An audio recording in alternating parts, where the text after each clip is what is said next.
Good morning, crime community. I'm here to try to read out another chapter of Maria Edgewood's Murray the Unlucky, Chapter 2. The merchant who became my master treated me with great kindness, but on hearing my relate the whole series of my unfortunate adventures, he exacted a promise from me that I would do nothing without first consulting him. Since you are so unlucky, Murad, he said, that you always choose for the worst when you have chosen for yourself, you should treat entirely to the judgment of the wiser and the more fortunate friend. He fared well in the service of this merchant, who was a man of a mild disposition and who was so rich that he could afford to be generous to all his dependents. It was my business to see his camels loaded and unloaded at proper places, to count his bales of merchandise, and to take care of that they were not mixed with those of his companions. This I carefully did till the day we arrived at Alexandria, when unluckily I neglected to count the bales, taking it for granted that they were all right, as I found them so the preceding day. However, when we were on to go on board the vessel that was taking us to Cairo, I perceived that 3 bales of cotton were missing. I ran to inform my master, who thought a good deed provoked at my negligence and did not reproach me as I deserved. The public crier was immediately sent round the city to offer a reward for the recovery of the merchandise, and it was restored by one of the merchant slaves to whom he had traveled. The vessel was now under sail. My master and I, the bales of cotton, were obliged to follow in a boat, and when we were taken on board, the captain declared that he was so loaded when he could not tell there was a stow the bales of cotton.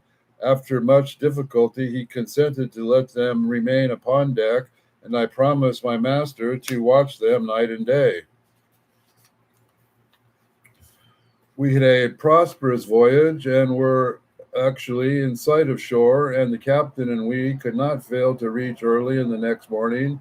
I said, as usual, that night upon deck, so solaced myself by smoking my pipe. Ever since I had indulged in the practice of at the camp at Al Arish, I could not exist without opium and tobacco. I suppose that my reason was this night a little clouded with the dose I took, but towards midnight I was sobered by terror. I started up from the deck on which I had stretched myself. My turban was in flames. The bale of cotton in which I had rested was in fire. I wakened 2 sailors who were first asleep on deck. The consternation became general, and the confusion increased the danger. The captain and my master were the most active and suffering the most of extinguishing the flames. My master was terribly scorched. For my part, I was not suffered to do anything. The captain ordered that I should be bound to the mast, and then at last the flames were extinguished. The passengers, with one accord, besought him to keep me bound hand and foot, lest I should be the cause of some new disaster. All that had happened was indeed occasioned by my ill luck. I laid my pipe down, and I was falling asleep upon the bale of cotton with which was beside me.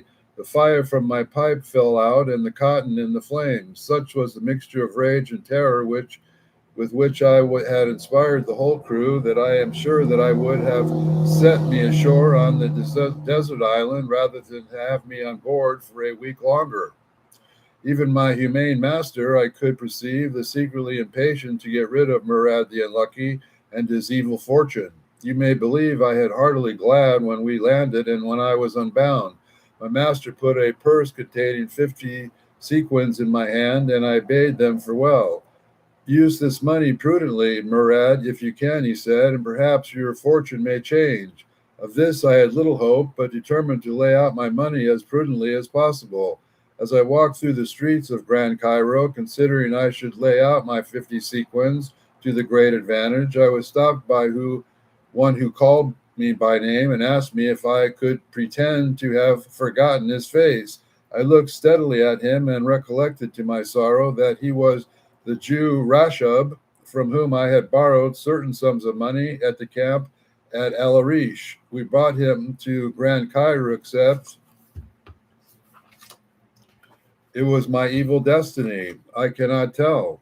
I would not quit me. He could not take no excuses. He said he knew that I had deserted twice, once from the Turkish and once from the English army, and I was not entitled to any pay, and that he could not imagine it possible that my brother Saladin would own me and pay my debts. I replied, for a few vexed by the insolence of the Jewish dog, that I was not, and he imagined I beggar and I had the means of paying him by my just debt, and that I hoped he would not extort from me all the exorbitant interest which none but a Jew could exact. He smiled and answered that if a Turk loved opium better than money, this was no fault of his, and he had supplied me with what I loved best in the world, and that I ought not to complain when he expected I should return the favor. I will not weary you, gentlemen, with all the arguments that passed between me and Rashab. At last we compromised matters. We took we would take no thing less than the whole debt, and he let me have at very cheap rate a chest of second-hand clothes, by which he assured me I might make a fortune, and he brought them to Grand Cairo, he said, for the purpose of selling them to slave merchants who at this time of the year were in want of them to supply their slaves. But he was in the haste to get home to his wife and family at Constantinople, and therefore he was willing to make over to a friend the profits of this sophistication.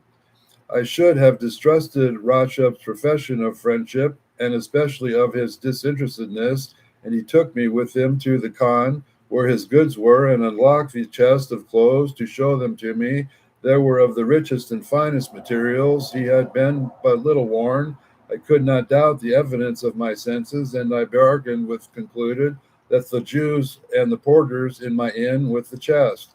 The next day I repaired to the public marketplace, and when my business was known, I had choice of customers before night. My chest was empty and my purse was full. The profit I made upon the sale of these clothes was so considerable that I could not help feeling astonishment at Rashab's having bought them so readily to relinquish them. A few days after I disposed of the contents of my chest, a Damascene merchant who had bought 2 suits of apparel from me told me with a very melancholy face that both the female slaves who had put on the clothes were sick. I could not conceive that the clothes were the cause of the sickness, but soon afterward I was crossing the market, and I attached by at last a dozen merchants and made similar complaints. They insisted upon knowing how I came by the garments, and demanded whether I had worn any of them myself.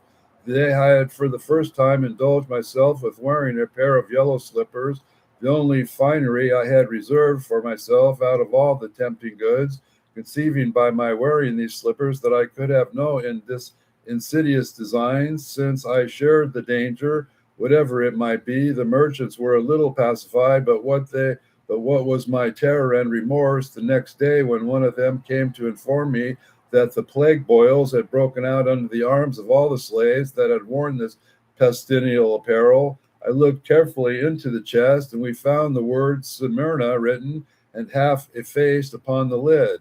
Now the plague had for some time raged at Smyrna, and that this merchant suspected these clothes had certainly belonged to persons who had died of that distemper. This was the reason why the Jews were so willing to sell them to me so cheap, and it was the reason that he would not stay at Grand Cairo himself to reap the profits of his speculation. Indeed, I had paid attention to it at the proper time, in slight circumstance might have revealed the truth to me. While I was bargaining with the Jew, before he opened his chest, he swallowed a large dram of brandy and stuffed his nostrils with sponge dipped in vinegar. This, he told me, he did to prevent his perceiving the smell of musk, which always threw him into convulsions. The horror I felt when I discovered that I had spread the infection of the plague, that I had probably caught it myself, overpowered my senses. A cold dew spread over my limbs, and I felt upon the lid of the fatal chest in a swoon. It was said that the fair disposes people to take the infection. However this may be, I sickened that evening, and soon was in a raging fever. It was worse for me whenever the delirium tell me, and I could reflect upon the miseries of ill fortune had occurred. In my first lucid interval, I looked round and saw that I had been removed from the khan and to a wretched hut, and an old woman who was smoking her pipe in the farthest corner of the room informed me that I had been sent out of the town of Grand Cairo by order of the cadi to whom the merchants had made their complaint. The fatal chest was burnt, and the hour of which I had lodged razed to the ground. And if it had not been for me, continued the old woman, you would have been dead, probably at this instant, and I have made a vow as our greatest prophet that I would never neglect an opportunity of doing a good action. Therefore, when you were deserted by all the world, I took care of you. You too is your purse, which I saved from the rubble, and then, what is more difficult, from the office of justice. I will count to you for every para that I have expended, and will moreover tell you the reason of my making such an extraordinary vow. As I perceived that this benevolent old woman could take pleasure in talking, I made an inclination of my head to thank her for her promised history, and she proceeded that I must confess I did not listen with all the attention her narrative doubtless deserved. Even curiosity, the strongest passion of us Turks, was dead within me. I have no recollection of the old woman's story. It is as much as I can do to finish my own. The weather came excessively hot. It was affirmed by some of the physicians that this heat would prove fatal to their patients, but contrary to the prognosis of the physicians, he stopped the progress of the plague. I recovered and found my purse much lightened by my illness. I divided the remainder of my money with my human nurse and sent out into the city to inquire how matters were going on. She brought my word that the fury of the plague had much abated, but she had not met several functions, and that she had heard many of the merchants cursing and folly the Murad the unlucky, who, as they said, had brought all this calamity upon the inhabitants of Cairo. Even fools, they say, learn by experience. I took care to burn the bed on which I had laid and the clothes I had worn. I concealed my real name, which I knew would inspire detestation, and gained admittance with a crowd of other poor wretches into the Lazardo, where I performed quarantine and upon offered up prayers daily for the sick. When I thought it was impossible I could spread the infection, I took my passage home. I was eager to get away from Grand Cairo, where I knew this was the object of excretion. I had a strange fancy haunting my mind. I imagined that all my misfortunes since I left Constantinople had arisen from my neglect of the talisman upon the beautiful china vase. I dreamed 3 times when I recovered from the plague that a genius appeared to me and said in a reproachful tone, Murad, there is the vase that is encrusted to thy care. The dream operated strangely upon my imagination. As soon as we arrived at Constantinople, which we did, to my great surprise, without meeting with any untoward accidents, I went in search of my brother Saladin to inquire for my vase. He no longer lived in the house in which I had left him, and I began to be apprehensive that he was dead. But a porter, hearing my inquiries, exclaimed, who is there in Constantinople that is ignorant of the dwelling of the Saladin the Lucky? Come with me, and I will show it to you. The mansion to which he conducted me looked so magnificent that I was almost afraid to enter lest there should be some mistake. But while I was hesitating, the door opened, and I heard my brother Saladin's voice. He saw me almost at the same instant, and I fixed my eyes upon him and immediately sprang forward to embrace me. He was the same good brother as ever, and I rejoiced in his prosperity with all my heart. Brother Saladin, I said, can you now doubt that some men were born to be fortunate and others to be unfortunate? How often you used to dispute this point with me. Let us not dispute it now in the public record, he said, smiling, but come in and refresh yourself, and we will consider the question afterward at leisure. No, my dear brother, I said, drawing back, you are too good. Murad the unlucky shall not enter your house, let you should draw down misfortune upon you and yours. I come only to ask for my vase. It is safe, he cried. Come in, and I shall see it, and I will not give it up till you have in my house. I have none of these superfluous fears. Pardon me the expression, but I have none of these superstitious fears. I yielded entering the house and was astonished at all I saw. My brother did not triumph in his prosperity, but in the contrary, seemed intent only upon making me forget my misfortunes. He listened to my account of them with kindness and obliged me to the recital of his history, which was, I must acknowledge, far less wondrous than my own. He seemed, by his own account, to have grown rich in the common course of things, or rather by his own prudence. I allowed for his prejudices, and unwilling to dispute further with him, said, You must remain in your opinion, brother, and I of mine. You are Saladin the lucky, and I am Murad the unlucky.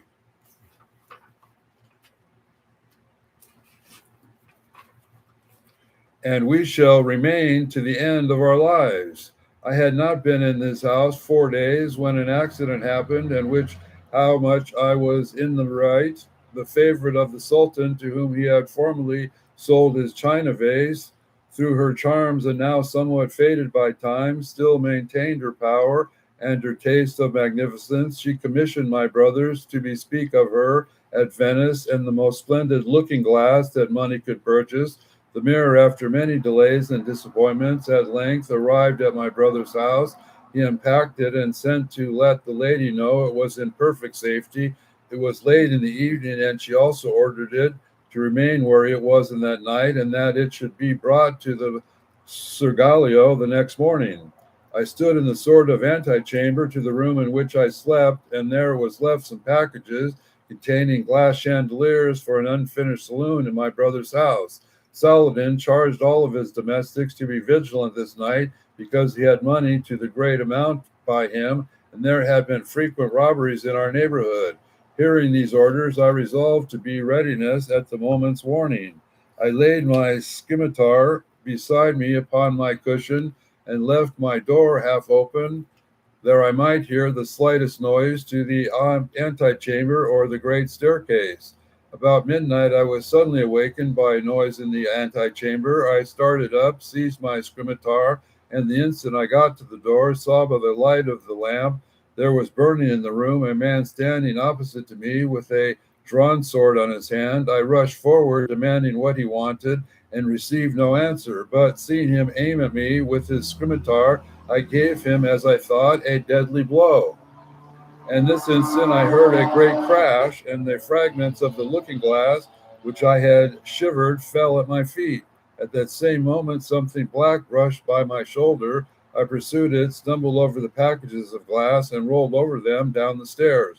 My brother came out of the room to inquire the cause of all this disturbance, and when he saw the fine broken mirror and me lying among the glass chandeliers at the bottom of the stairs, he could not forbear exclaiming, Well, brother, you are indeed Murad the unlucky. Then the first emotion was over. He could not, however, forbear laughing at my situation with a degree of goodness which makes me 1,000 times more angry for the accident. He came downstairs to help me, gave me his hand, and said, Forgive me if I was angry with you at first. I am sure you did not mean to do me injury, and tell me how all this happened. While Saladin was speaking, I heard the same kind of noise through all the alarm me into the antechamber, but in looking back, I saw only a black pigeon which flew swiftly by me, unconscious of the mischief he had occasioned. This pigeon I had unluckily brought into the house the preceding day, and had been feeding and trying to tame it for my young nephews. I little thought it could be the cause of such disasters. My brother thought he endeavored to conceal his anxiety from me, was much more disturbed at the idea of meeting the favorite's displeasure, who would certainly be grievously disappointed by the loss of his splendid looking glass. I saw that I should inevitably be his ruin, and I continued in his house, and no persuasions could prevail upon me to prolong my stay. And generous brother, seeing me determined to go, said to me, a factor whom I have employed for some years, Well, you take his place. I am rich enough to bear with my little mistakes you may fall into from ignorance of business, and you will have a partner who is able and willing to assist you. I was touched by the heartiness, his kindness, especially at a time of this, and he sent one of his slaves with me to the shop to which you now see me, gentlemen. The slave, by my brother's directions, brought with us my china vase and delivered it safely to me. To this message, the scarlet dye that was found in the vase and its fellow was the first cause of Saladin's making the fortune he now enjoys. He therefore does more than justice in sharing the fortune with his brother Murad. I was now placed in as advantageous a situation as possible, but my mind was still at ease. When I reflected that the broken mirror might be my brother's ruin, the lady to whom had been bespoken was, I well knew, of a violent temper, and this disappointment was sufficient to provide her to the vengeance. My brother sent me this word this morning, however, that through her displeasure was excessive, it was my power to prevent my ill consequence that might curse. In my power, I exclaimed, then indeed I am happy. Tell me, my brother, there is nothing I will not do to show him my gratitude and to save him from the consequences of my folly.